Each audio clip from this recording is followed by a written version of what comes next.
up our discussion on equanimity, which, it is so important in this world right now.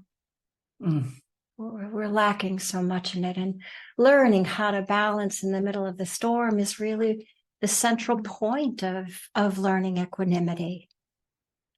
Our lives are buffered about internally and externally by all kinds of weather patterns. And weather patterns that we are subjected to simply because we are alive right now at this moment in time, and because of multiple and conflicting agendas. We seek after gain and fame and praise and pleasure. And we wish to avoid, to resist, and we react to loss, to disgrace, to blame, and to pain. This is what it means to be a human, to be in the human realm. But out of all of these pushes and pulls and conflicting agendas, we suffer. We suffer because we try to control that which is not ours to control. And because we try to control things that are not ours to control, that we cannot control. Sailors have learned how to get out of the way. They learn how to get themselves out of the way and how to begin to see and feel the seas that are underneath them as they navigate unseeable currents. I find weather to be a really wonderful analogy, really, to consider best like how we respond to the storms we encounter, because you never know what to predict. We can't control the weather.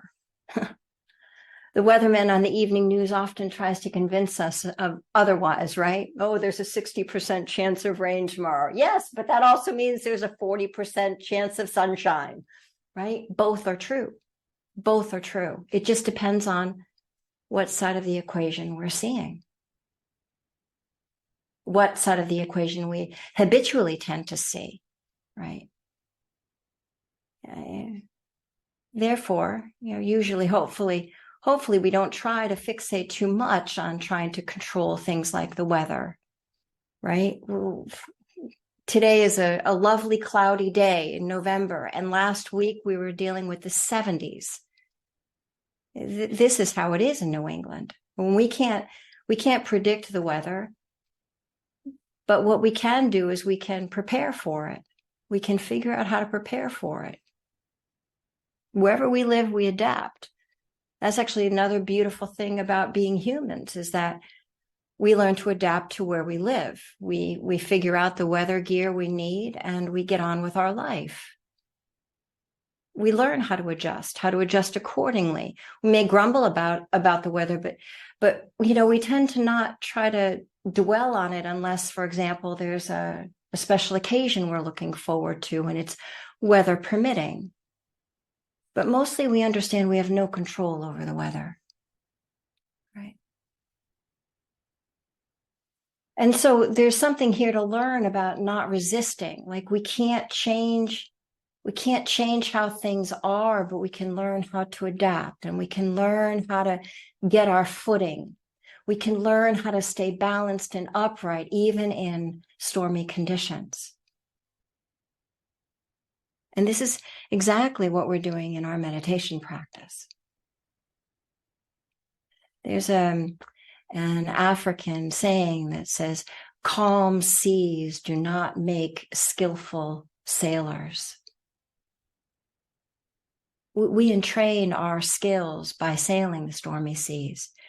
We're entraining the skills of equanimity right now by living in the conditions of life that we're living in, and learning how to find our balance right here in the middle of it all.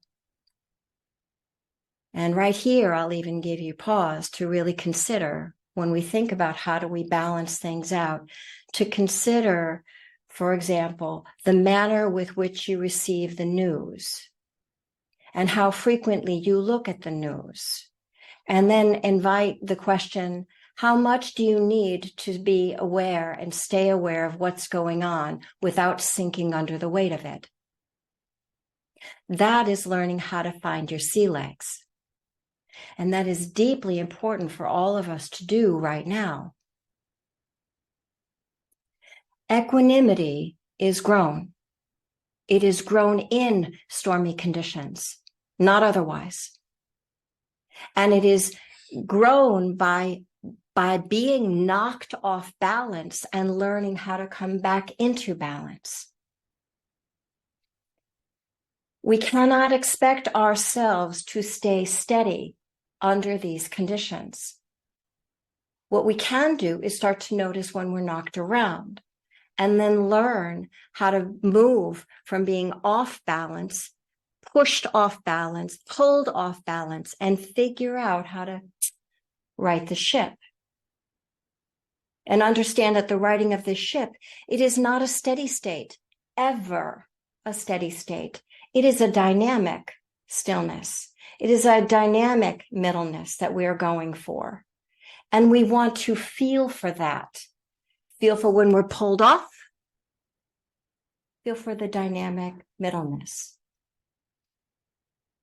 That's what's really happening. And we want to encourage our hearts to do this.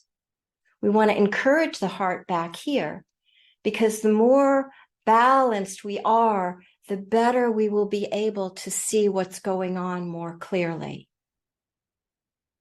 If I'm knocked off balance, I'm going to be looking from an off balance position. The more I can right the ship and begin to look, I can start to see more clearly.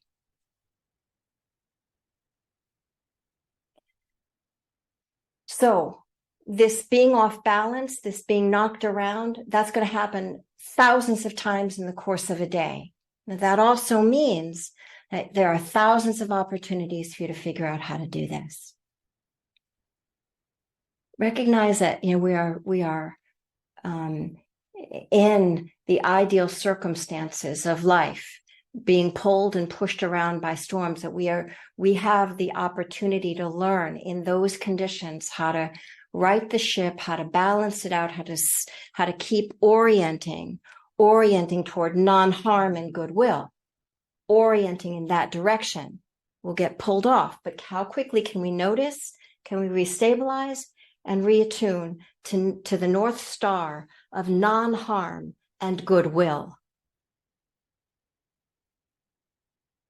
This is what equanimity is all about. And this is so what we need right now as we try to navigate what's really happening before our very eyes. So the encouragement is, do not see it a problem that you're getting knocked around. See it as an opportunity. Let yourself practice.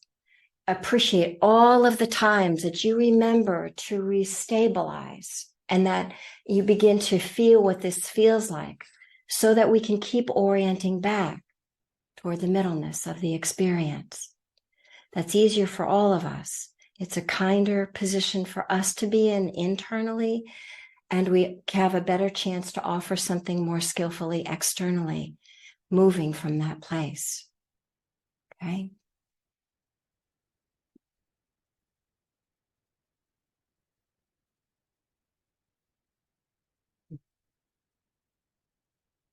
So perhaps I'll just suggest that we have a light touch and we play with finding our sea legs.